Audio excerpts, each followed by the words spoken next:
was the story of my great Uncle Archibald McHatter. What a great man. He made wonderful tea. Are you listening there, chap? Hey!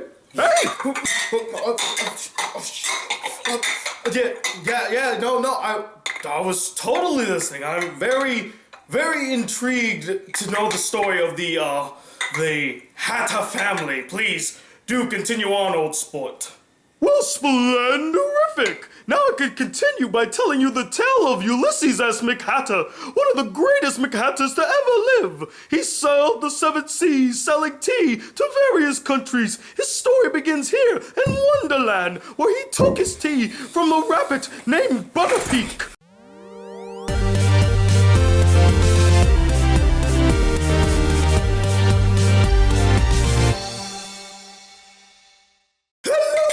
Boys and girls, I'm the mad Black Critic Guy, and you are late for tea, just like I'm late with this review of the movie Alice Through the Looking Glass. And if any of you have seen this movie, you probably know why it's late. Now, Alice Through the Looking Glass once again follows our favorite heroine, Alice, who returns to Wonderland, or should I say Underland, that's what this place is actually called, only to discover that the Mad Hatter has gone mad.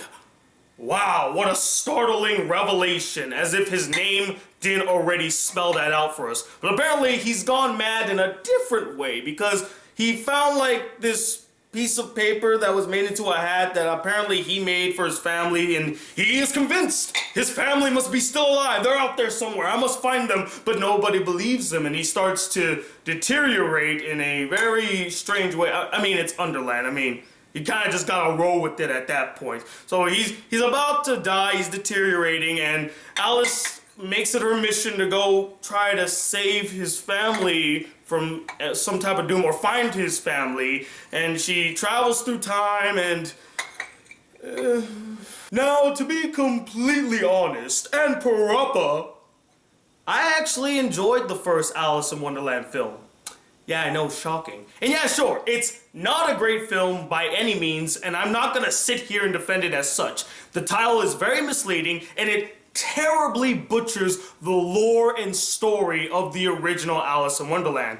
But I accepted it for what it was. It was just a fun adventure film for the family. I enjoyed it. There were some cool visuals, and Johnny Depp was really good as the Mad Hatter. I thought he did an amazing job in that role.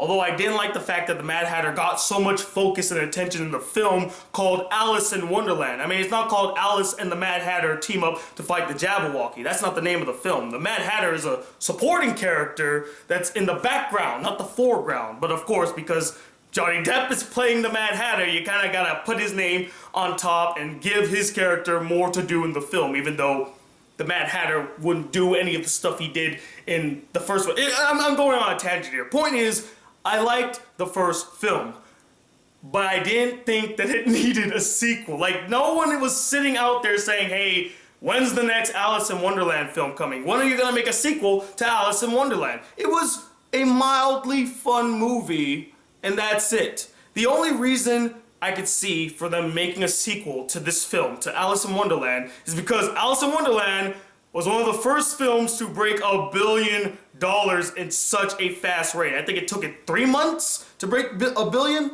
That is amazing. But, I mean, it had 3D's help to do it, too. I think that's something a lot of people missed. And so, here we are in 2016, 6 years after the first film, with the sequel, Alice Through the Looking Glass. And I went to see it today because you guys wanted me to watch and review it, and after seeing the film, all I have to say is...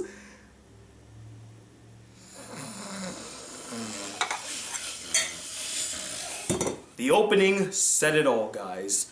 This film is boring! Such a huge waste of time and effort to every single person involved. It is a dull, uninspired, unengaging, unenthralling, and worst of all, pointless sequel. This by far has to be the most pointless sequel I've seen in 2016. And I'm not just saying that because it's a sequel to a film that came out 6 years ago that didn't necessarily need a sequel, but because the story that they're telling in the sequel isn't even worthy to be made into a film. It is a filler story. At least in the first film, the friggin' Jabberwocky was coming to wreak havoc on the entire world, so they needed Alice to come back to save it. There's some stakes there. There's some actual tension. In this film, the Mad Hatter's decaying, and okay, I kind of jumped the gun there by saying what the film's biggest flaw was before I even touched upon some of the positives that this film offers. But this film just irked me so much, guys, that I just had to get it off my chest. But yes, there are actually some good elements to the film that not only worked, but I actually ended up really liking. For one, the film explores the past of some of the characters, giving us some insight to what led the character to become who they are currently. One of my favorite ones, and the one that I was so happy that they actually showed us, was the Red Queen and White Queen's past and why they have beef with each other. Yeah, sure, what caused their schism was a bit childish, but it snowballed into a much bigger issue. And speaking of characters, I found myself actually liking the new character, Time, from time to time. Again, oh my goodness. Oh, just cut to the next. What I mean by that is that I enjoyed the character whenever he would showcase his powers, or he would be talking to another character in a very serious, menacing, or threatening fashion, or whenever the character was being serious. That's when the character really stood out to me. That's when the character shined. In fact, there is this one scene, probably the most memorable scene in the entire film, where Time is talking to the Mad Hatter, the Hare, and that little mousy thing, and they're all about to have tea time. And they make a really fun callback to the original story, and I was just like, oh, that's actually pretty funny. That's pretty interesting. But whenever Time would attempt to be funny by telling a joke or acting silly or rambling on and on and on and on to no end, that's when the character became not so likable and not so interesting. In typical Sacha Baron Cohen fashion, he would just drag out a scene just to try to get to the punchline of a joke, and it just wouldn't work by that time. At that point, I just checked out. I'm like, that's just, I don't care anymore. It's not funny. It wasn't interesting to begin with. Why are we still here? And once again, being honest, those were the only good elements I found in the film. The rest, complete tripe. Terrible. First up, the acting. It's subpar. It just felt like nobody wanted to be there. Nobody gave at least a decent performance. They all just phoned it in for this paycheck. That's really what it came off as. Johnny Depp is just like, oh, you want me to be crazy in the Mad Hatter again? Okay. And I'll switch my accents and all that stuff. Yeah, Helena Bonham Carter chewing up scenery left and right as the Red Queen. And Anne Hathaway looked like she was just sleepwalking in a role, just like, yes, I'm the dainty white Queen. Yes, I'm still in this movie for some reason. I'll say this though, Mia Wubba Dub Dub's performance as Alice was more charismatic here in the sequel than it was in the first film, where she just came off as a zombie. But it still came off as subpar, unbelievable, and it didn't help the film whatsoever. And there's the story. You all know how I feel about the story. It's completely pointless. And I just don't like that they keep focusing on the Mad Hatter as like a main character. He's not a main character. He's a supporting character. It's supposed to be about Alice. Alice is the main character. Alice should always be the main focus. Why does the Mad Hatter get so much attention? Hell, this is basically Mad Hatter's film, even though Mad Hatter's not really in the film that much. But the main conflict, the main drive, the main reason that the story is happening is because of the Mad Hatter. And I'm like, why? You didn't really give us much with the Mad Hatter to make him an interesting character for us to really care. I mean, yeah, sure, he was cool in the first film, he was a bit silly, but he wasn't the Mad Hatter we all knew and loved, and you didn't really develop him to the point where like, yeah, I really care about the Mad Hatter, and oh my god, he's gonna die, oh, I'm so worried. No, and that goes double for the rest of the characters, as most of them don't even get a chance to be in the spotlight, contribute something to the story, or even get to really interact with all the other characters. In fact, as I'm sitting here thinking about it right now, why were they even in the film? Did they ever really serve a purpose to the story? Spoiler alert, they don't.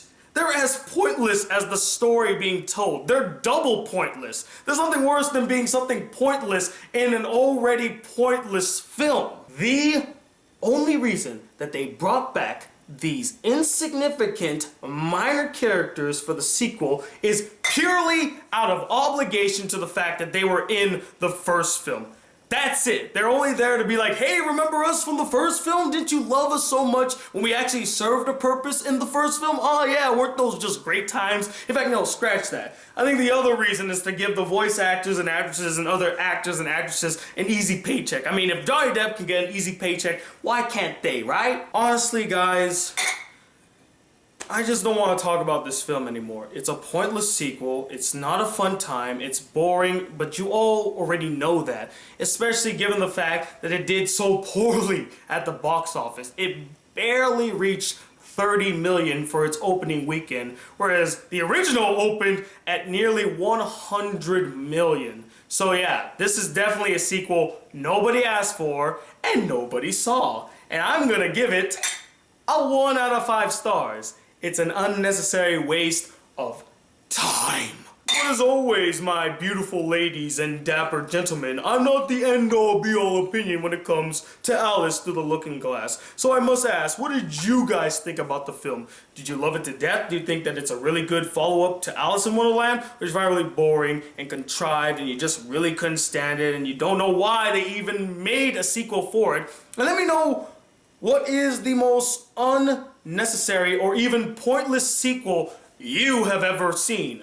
Comment below, let me know, and stay tuned tomorrow as it's not only the start of LGBT month and also will give you the first LGBT month review, but I also will be doing my live chat tomorrow because I wasn't able to do it yesterday because of other circumstances. I was out hanging out with some friends. Apologies there, guys. But I will be doing my live chat tomorrow at 10 p.m. Eastern Standard Time, so don't miss out on that. And until then, guys, if you would like to see more videos on this channel and be a part of the Black Critic Crew, please hit that subscribe button below, like this video if you really enjoyed it, and I'm Tony Watt II, the gentleman known as the Black Critic Guy, sipping his tea. Good tea. Till then, peace, YouTube.